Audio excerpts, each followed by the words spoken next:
नमस्कार। मोटिवेशनल गीता में आपका स्वागत है। पिछले 10 वर्षों से भगवत गीता पर निरंतर अध्ययन एवं शोध कर रहा हूं। बहुत साल पहले तक हम इसको एक साधारण आध्यात्मिक ग्रंथ समझते थे। अनेकों बार पढ़ने के बाद भी कुछ भी समझ में नहीं आता था, मगर बहुत सारे महात्माओं को गीता का जिक्र करते हुए देखा गया और जब वेदोपनिषद के मदद से एवं लोगों के जीवन के अनुभवों के साथ अधिक गहराइयों से जानने की कोशिश की तो दंग रह गए। जीवन के जंग में हर एक समस्याओं से निपटकर हर एक क्षेत्र में उत्तरोत्तर वृद्धि एवं जीत हासिल करने का अनेकों रहस्यों का खजाना था इस छोटे से ग्रंथ में। हम खुद अपने जीवन में इस ज्ञान का प्रभाव को आजमा कर देख चुके हैं एवं जीवन के हर एक क्षेत्र में हर एक कार्य में सफल भी हो चुके हैं। भगवत गीता के 18वां अध्यायों को हम सबके जीवन से जोड़कर आज की अपनी भाषा में बहुत संक्षिप्त रूप में प्रस्तुत करने की कोशिश कर रहा हूं, एक मोटिवेशनल संवाद के रूप में। पहला अध्याय, अर्जुन विषाद योग। हमारा यह शरीर के अंदर विराजमान जीवात्मा के वजह से ही जीवित है, जो सृष्टिकर्ता परब्रह्म यानी परमात्मा का अंश है। ऊपर वाले के द्वारा प्राप्त हुए इस शरीर के अंदर जो भी कुछ हो रहा है, शरीर में उस आत्मा के रहने के कारण ही हो रहा है, और आत्मा मन एवं इंद्रियों से युक्त है, जो हमें अनेकों मोह माया में फंसा कर रखता है। ऊपर वाले के सृष्टि के द्वारा हम भी इस दुनिया में आए। जैसे जैसे हम बड़े हुए, सामने बहुत सारे लोग, बंधन, संबंध, रिश्ते नाते, पाना खोना, धन दौलत, सुख दुख, मन में उत्पन्न अच्छे एवं बुरे बहुत सारी वासनाएं इत्यादि चीजों का सामना करना पड़ता है। जैसे चारों ओर कोलाहल से भरा हुआ एक युद्ध के मैदान में खड़ा हो और समझ में नहीं आ रहा है कि हम इस दुनिया में आए क्यों हैं और करना क्या है। जैसे जीवन में एक बच्चा अपना करियर चुनने के लिए परेशान हो। हर समस्या का 2 भाग होता है, एक बाएं एक दाएं। बाएं तरफ हर समस्या का कोई ना कोई कारण होता है, दाहिने तरफ हर समस्या से निपटने का अनेकों समाधान। मगर हमारा आत्मा एवं मन अनेकों समस्याओं से उलझकर ऐसे सोच में, ऐसी परिस्थिति में, असमंजस में, विषाद में, जीवन युद्ध से घबरा कर बिना लड़े ही थके हारे अनेकों समस्याओं से घिरे हुए जीवन में अक्सर अर्जुन से एक विषाद आत्मा बनकर रह जाता है। दूसरा अध्याय, सांख्य योग। समस्याओं का समाधान ना मिलने पर जीवन में अक्सर ऐसी परिस्थितियां आ जाती है जहां हम अपने आप को हारा हुआ महसूस करते हैं और दुखी हो जाते हैं। कुछ लोग सब कुछ होने के बावजूद भी आत्महत्या तक कर जाते हैं। अगर हमें कोई सद्बुद्धि का मार्ग समझा दे, मनुष्य जन्म मिलने का महत्व को समझा दे, सकारात्मक एवं नकारात्मक सोच के प्रभाव को समझा दे, हमारे अंदर के हुनर, खूबियां एवं शक्तियों के बारे में अवगत करा दे, सबके हित में सत्य, स्वधर्म एवं सन्मार्ग को समझा दे, नश्वर शरीर एवं अनश्वर आत्मा के बारे में समझा दे, दूसरों के कर्मों में दखल ना करे ये समझा दे, हर अनुकूल एवं प्रतिकूल परिस्थितियों में अपने को स्थिर बुद्धि में रखना यानी मन को काबू में रखना ये समझा दे, तो हम भी जीवन के हर जंग को लड़कर जी सकते हैं। जैसे सूरज अपनी ऊर्जा या प्रकाश हर किसी को बराबर देता ही रहता है, चाहे कोई भी उस ऊर्जा या प्रकाश से अच्छा कर्म करे या बुरा कर्म, मगर सूरज अपना स्वधर्म करता ही रहता है। तीसरा अध्याय, कर्मयोग। हमें अपने जीवन में सुबह से शाम तक हमें अनेकों कर्म करने पड़ते हैं, मगर कर्म 2 तरह के होते हैं, एक स्वार्थ कर्म, दूसरा निस्वार्थ कर्म। मैं अपना एवं अपने परिवार के लिए ही सोचकर जो कर्म करे वो स्वार्थ कर्म में आता है, जो थोड़ा बहुत जरूरी भी है। मगर अपने एवं अपने परिवार के साथ साथ प्रकृति का सेवा समझकर निस्वार्थ भाव से किसी भी फल के इच्छा के बिना हम जिस चीज से जितना सक्षम है उसी से दूसरों के लिए प्रकृति एवं समाज के लिए कर्तव्य भाव से जो भी कर्म करते हैं, वास्तव में वही यथार्थ कर्म एवं धर्म है। प्रकृति से हम बहुत कुछ ऐसे ही लेते रहते हैं। निस्वार्थ कर्म से ही हम एक स्वस्थ शांत जीवन जी सकते हैं, क्योंकि हर चीज पैसे से खरीदा नहीं जा सकता। अगर आपने निस्वार्थ भाव से एक पेड़ लगाने का कर्म किया तो उस पेड़ से कब कितना क्या क्या फल मिला या किस पेड़ से कितना ऑक्सीजन मिला, ये आप कभी गिन नहीं सकते। वो तो सनातन काल तक अनेकों तरह के फल देते ही रहेंगे, चाहे आप रहे या ना रहे। इसलिए कहते हैं निस्वार्थ कर्म करते रहिए, फल की इच्छा मत करिए, क्योंकि वो आपके सोच से परे हैं। 14वां अध्याय ज्ञान कर्म संन्यास योग। हमारा पैदा होने के पहले भी दुनिया थी, हमारे बाद भी रहेगा। प्रकृति अपना कर्म निरंतर करता ही रहता है। जब तक हम जीवित है, सन्मार्ग की ओर बढ़ने के लिए कैसा कर्म करते रहना चाहिए, इसका ज्ञान होना बहुत जरूरी है। बहुत कुछ त्यागना पड़ता है, क्षमा करना पड़ता है, नजरअंदाज करना पड़ता है, जैसे हमारा माता पिता हम बच्चों के साथ करते हैं। हम जो भी कर्म करते हैं, हर कर्म के पीछे हमारा एक भाव होता है। कर्म के भाव के अनुसार हमारा आगे का भविष्य निर्धारित होता है। कुछ धन दौलत होने से खुद को मालिक समझना तो बेवकूफी है, क्योंकि मालिक तो सिर्फ एक ही है। हम लोग यहाँ सिर्फ कुछ लोगों का एवं वस्तुओं का अस्थायी देखभाल करने वाले सेवक है। धरती में हमें भेजने वाला अपने मर्जी से हमें वापस भी बुला लेता है, चाहे हमारा संबंध किसी वस्तु या व्यक्ति से कितना भी गहरा क्यों ना हो। इसलिए सही ज्ञान प्राप्त करने के लिए एक सर्वगुण संपन्न ज्ञानी गुरु की खोज करना चाहिए।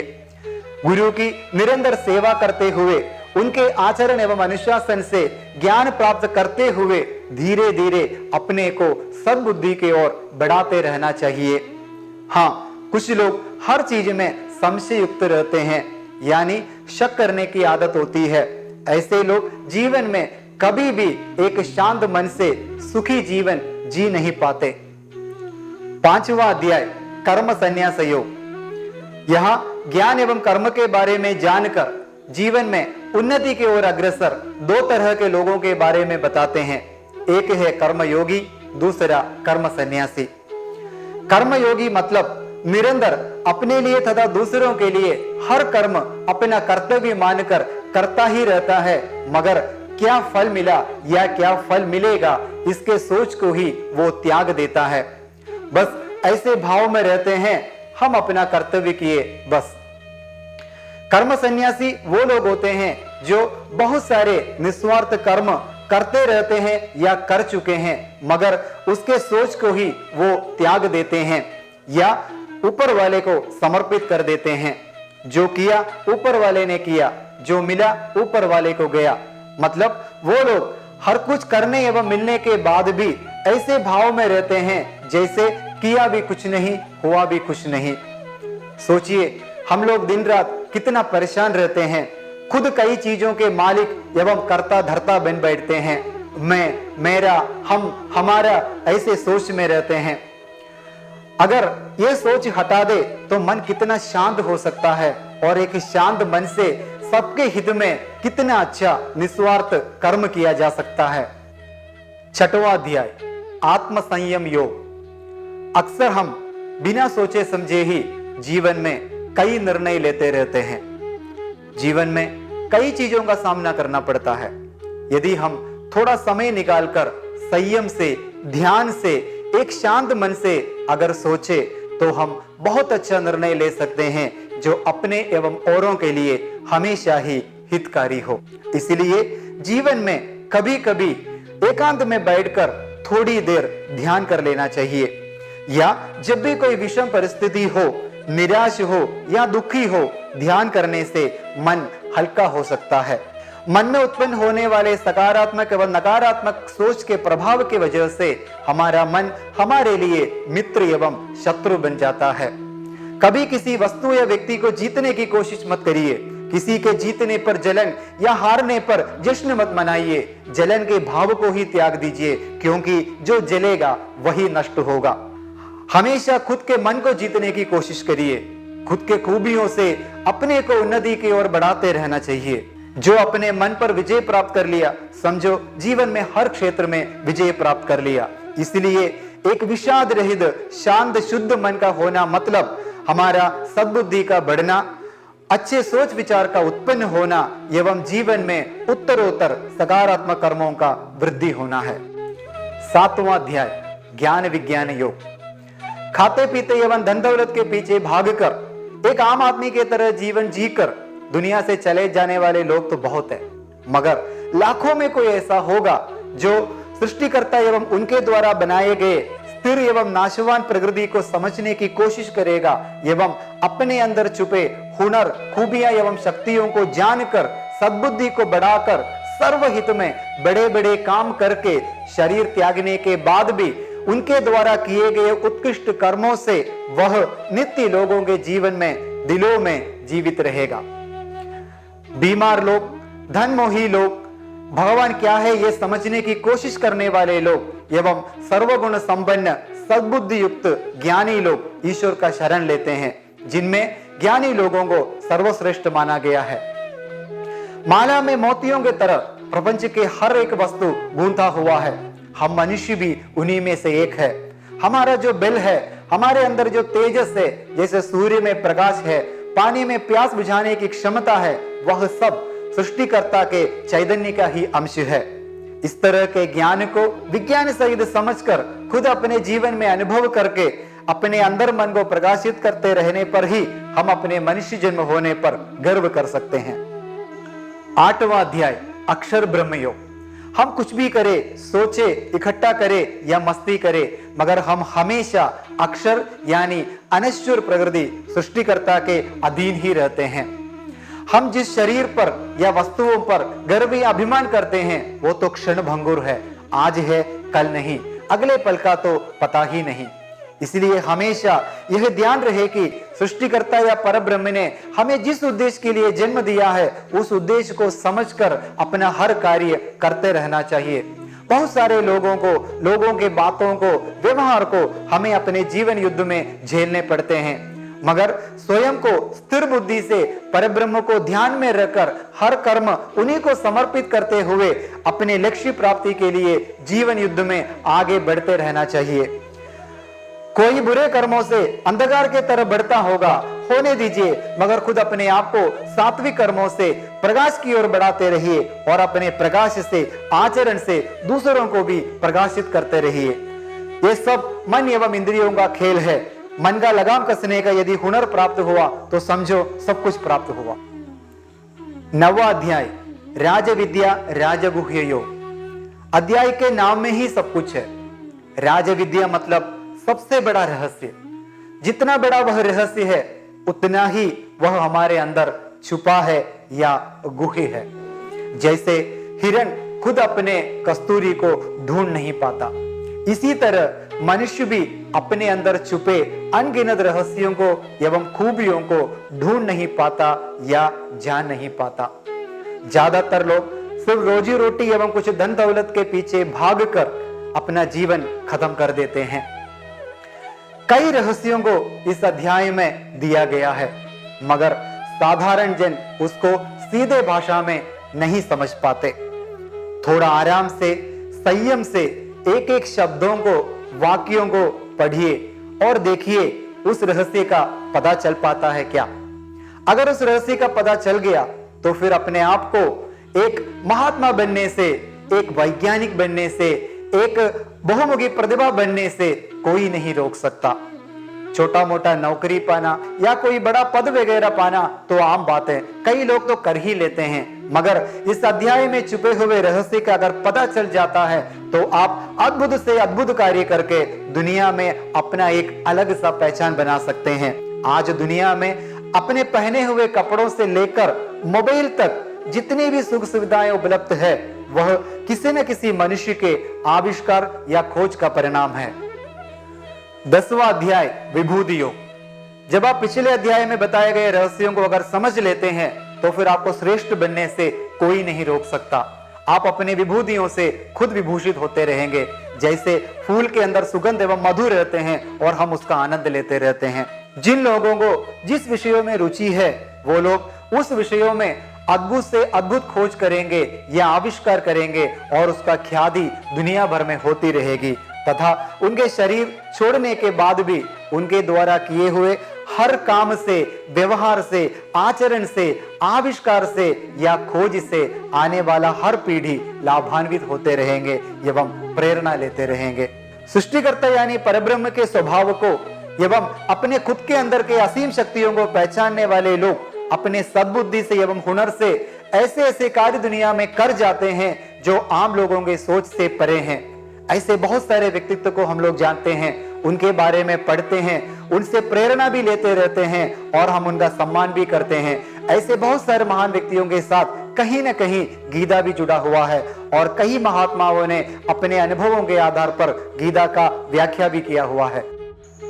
11वां अध्याय विश्वरूप दर्शन योग यानी विराट रूप। अब तक हम सृष्टिकर्ता या परब्रह्म के असीम खूबियों के बारे में जाने और यही भी जाने कि वह सारी खूबियां हमारे अंदर भी मौजूद है। गीता में अर्जुन को भगवान ने अपना विराट रूप दिखाया है और यह भी समझाया है कि सृष्टि में प्रकृति के अनगिनत चीजों में सबसे महत्वपूर्ण सृष्टि मनुष्य की है। भगवान अपने विराट रूप से हमें यह सीख दे रहे हैं कि भगवान के सारे खूबियों को हमारे अंदर खोज डालो और अपने जीवन में असीमित कर्मों से अपना भी विराट रूप यानी विश्व रूप दिखाओ। दुनिया में बहुत सारे ऐसे लोग हैं जो अपना विराट रूप दिखा चुके हैं। ज्यादातर लोगों का पहचान अपना खुद के परिवार, रिश्तेदार, गली मोहल्ले या शहर तक सीमित है, मगर ऐसे कुछ लोग जिनको दुनिया में हर एक व्यक्ति पहचानता है। उदाहरण स्वरूप डॉक्टर एपीजे अब्दुल कलाम, महात्मा गांधी, पंडित मदन मोहन मालवीय, सचिन तेंदुलकर आदि। ऐसे लोगों को हम लोग महात्मा या महान कहते हैं क्योंकि वो लोग अपने असीमित कर्मों से, हुनर से अपना विराट रूप यानी विश्व भर में अपना पहचान बना चुके हैं। हम जब अपने खूबियों से सीमित से असीमित बनकर अपने विभूतियों से विभूषित होकर उभरते हैं तो हमारा अपना भी विश्व रूप हो जाता है। 12वां अध्याय भक्ति योग। जब हम सृष्टिकर्ता के खूबियां, शक्तियां एवं विराट रूप को जानने एवं समझने के बाद ऊपर वाले के प्रति हमारा भक्ति बढ़ना तो स्वाभाविक है। हम लोग भगवान का भक्त तो बनते ही है, मंदिर जाते हैं, पूजा पाठ करते हैं वगैरह वगैरह, मगर क्या कभी सोचा है भगवान किसको अपना सच्चा भक्त मानते हैं? भगवान का सच्चा भक्त बनना इतना आसान तो नहीं, मगर बन गए तो भगवान एवं भक्त के बीच एक अच्छा रिश्ता बन जाता है। भगवान का असली भक्त जो भी कर्म करेगा वो प्रकृति के नियमानुसार सर्वहित के लिए ही होगा। इसलिए भगवान एवं भक्त आपस में खुश रहते हैं, जैसे एक उत्तम शिष्य एवं गुरु के बीच का संबंध हो। भगवान का असली भक्त बनने के लिए मनुष्यों में यह गुण होना चाहिए, जैसे किसी से भी बैर ना हो, किसी भी चीज से जबरदस्त मोह ना हो, मैं, मेरा, हम, हमारा ऐसा भाव ना हो, सुख एवं दुख में विचलित ना होता हो, हर कर्म को सृष्टिकर्ता या परब्रह्म को समर्पित करके करता हो, काम, क्रोध, लोभ, मोह, मद, मत्सर को त्यागा हो, शत्रु एवं मित्र से मिद भाव रखता हो, जो भी प्राप्त है उसे पर्याप्त मानकर मिद भाव से पवित्र मन से रहता हो, ऐसे लोगों को भगवान अपना सच्चा भक्त मानते हैं। 13वां अध्याय क्षेत्र क्षेत्रज्ञ विभाग योग। भगवत गीता के पहले अध्याय का पहला श्लोक धर्म क्षेत्रे कुरुक्षेत्रे ऐसे शुरू होता है। मतलब यहाँ क्षेत्र शब्द आता है, जिसके बारे में इस अध्याय में विस्तार से बताया गया है। क्षेत्र मतलब क्या, क्षेत्र की मतलब क्या। यहाँ हमारे इस शरीर को ही क्षेत्र कहा गया है। शरीर के अंदर विराजमान आत्मा को क्षेत्रज्ञ कहा गया है। इन दोनों के अंदर को समझना ही असली ज्ञान प्राप्ति है। क्षेत्रज्ञ यानी आत्मा, क्षेत्र यानी शरीर में विराजमान है, जैसे परब्रह्म पूरे प्रपंच में विराजमान है। हम इस नाशावान शरीर के बारे में ज्यादा सोचते हैं, ख्याल रखते हैं, मगर शरीर के अंदर विराजमान मन एवं इंद्रियों से युक्त आत्मा का कम ध्यान देते हैं, बल्कि सारा दिव्यत्व एवं शक्ति उसी में समाहित है। बिना आत्मा के ना हम देख सकते हैं, सुन सकते हैं, समझ सकते हैं, ना हम अपना हाथ पैर हिला सकते हैं। जो भी खूबी है वो आत्मा का ही है, शरीर का नहीं। फिर हम किस चीज का गर्व करें? आत्मा सब कुछ झेल सकता है, समझ सकता है, देख सकता है, हमें अच्छा बुद्धि दे सकता है। भले हम किसी से कुछ भी छुपाए, मगर खुद के आत्मा से हम कुछ भी नहीं छुपा सकते। 14वां अध्याय गुणत्रय विभाग योग। हमारे बीच बहुत सारे लोग होते हैं और सबका स्वभाव भी अलग अलग होता है। हमें इस अध्याय से यह सीख मिलता है कि हर मनुष्यों में 3 तरह के गुण होते हैं, जिसे कहते हैं सात्विक गुण, राजसिक गुण एवं तामसिक गुण। जिनके अंदर सात्विक गुण ज्यादा है, यानी वह गुण बड़ा हुआ है, वो निस्वार्थ, सर्वगुण संपन्न, ज्ञान प्राप्त एवं सर्वहित के लिए काम करने वाले गुणी व्यक्ति होंगे। राजसिक गुण वालों में थोड़ा सात्विक एवं तामसिक गुणों का मिश्रण होता है। थोड़ा मतलबी, हर काम के बदले कुछ न कुछ अपेक्षाएं रखने वाले, माया, मोह, बंधन, संबंध आदि चीजों से उलझे रहते हैं। तामसिक गुण वाले बड़े विचित्र स्वभाव के होते हैं। हर तरह के नीच कामों को करना, गलत तरीके से पैसा कमाना, गलत चीजों में उस पैसों का इस्तेमाल करना, किसी से नहीं डरना, बासी खाना खाना आदि कई तरह के दुर्गुणों से भरे रहते हैं। जब भी हम किसी व्यक्ति के स्वभाव से परेशान होते हैं तो हम इस बात से अपने आप को शांत कर सकते हैं कि उस व्यक्ति का ऊपर बताए गए तीनों गुणों में से जो गुण बड़ा हुआ होगा उसी के अनुसार उस व्यक्ति का स्वभाव होगा। हमारे अंदर भी तीनों गुणों में से जो गुण उजागर होगा उसी के अनुसार हमारा स्वभाव एवं व्यक्तित्व होगा। 15वां अध्याय पुरुषोत्तम योग। हमारे सामने ये प्रपंच एवं जीवन बरगद के पेड़ के शाखाओं के तरह सात्विक, राजसिक एवं तामसिक गुणों से युक्त होकर इधर उधर उलझा एवं फैला हुआ है। कहां शुरू कहां खत्म कुछ पता ही नहीं। एक जीवन में इन सबको समझना भी मुमकिन नहीं। बस इतना पता है, हमारे ही शरीर नाशवान है, बस आत्मा ही स्थिर है। हम जो भी कर्म करते हैं उसका सारा हिसाब हमारे आत्मा के अंदर सुरक्षित रहता है, और जब हम शरीर छोड़ते हैं किए हुए कर्मों के हिसाब के साथ आत्मा मन एवं इंद्रियों के साथ वैसे ही निकल जाता है जैसे फूल से सुगंध निकल जाता है। किए हुए कर्मों के गुणों के अनुसार उत्तम या नीच कुल में आत्मा फिर शरीर धारण कर लेता है। हमारे शरीर के अंदर विराजमान परमात्मा के अंश जीवात्मा के ही वजह से हमारे शरीर के अंदर भूख, प्यास, पाचन, याद करना, भूल जाना ऐसा सब कुछ होता है। इसलिए परमात्मा को पुरुषोत्तम कहा गया है। इस पुरुषोत्तम परमात्मा एवं इसका दिव्यांश जीवात्मा को जानना एवं समझने को ही असली ज्ञान प्राप्त करना कहते हैं, क्योंकि इस ज्ञान जो हमें जीवन के हर जंग में, हर मोड़ पर सकारात्मक कर्मों के द्वारा उत्तरोत्तर वृद्धि करने में एवं हर क्षेत्र में सक्षम बनने में मदद करता रहेगा। 16वां अध्याय देवासुर संबंध विभाग योग। इस अध्याय के नाम में भी 2 ऐसे शब्द आते हैं, एक देव दूसरा असुर। हम मानव में ही दोनों देखे जा सकते हैं। कोई देव स्वभाव वाले होंगे तो कोई असुर स्वभाव वाले। हम धन दौलत जैसे अनेकों संपत्तियां इकट्ठा करते तो है, मगर ये सब नाशवान प्रकृति के होने के कारण नश्वर है एवं मोह माया से ग्रसित है। इस अध्याय से हमें यह सीख मिलता है कि मन से, वचन से, कर्म से किसी का भी बुरा ना सोचे, ना करे, किसी से भी बैर ना रखे, बुद्धि को हर परिस्थितियों में स्थिर रखने की अभ्यास करते रहे। कर्म फल जो भी हो उस पर मन संतुष्ट एवं तृप्त रहे, किसी की भी निंदा या अपमान ना करे, क्योंकि ऐसा करने से परमात्मा का अपमान होता है। कम एवं मधुर बोलने की आदत हो तथा अधर्म एवं अधर्मियों से दूर रहे। इसके विपरीत हम जो भी कर्म करेंगे उसको असुर संपदा कहा जाएगा। असुर संपदा वाले लोग जीवन में हर प्रकार के कष्ट, नष्ट एवं कई उलझनों में पड़कर जीवन को नरक बना लेते हैं।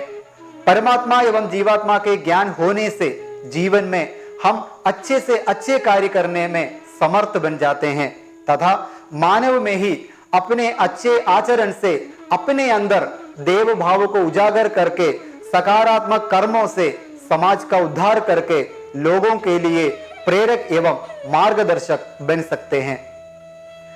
17वां अध्याय।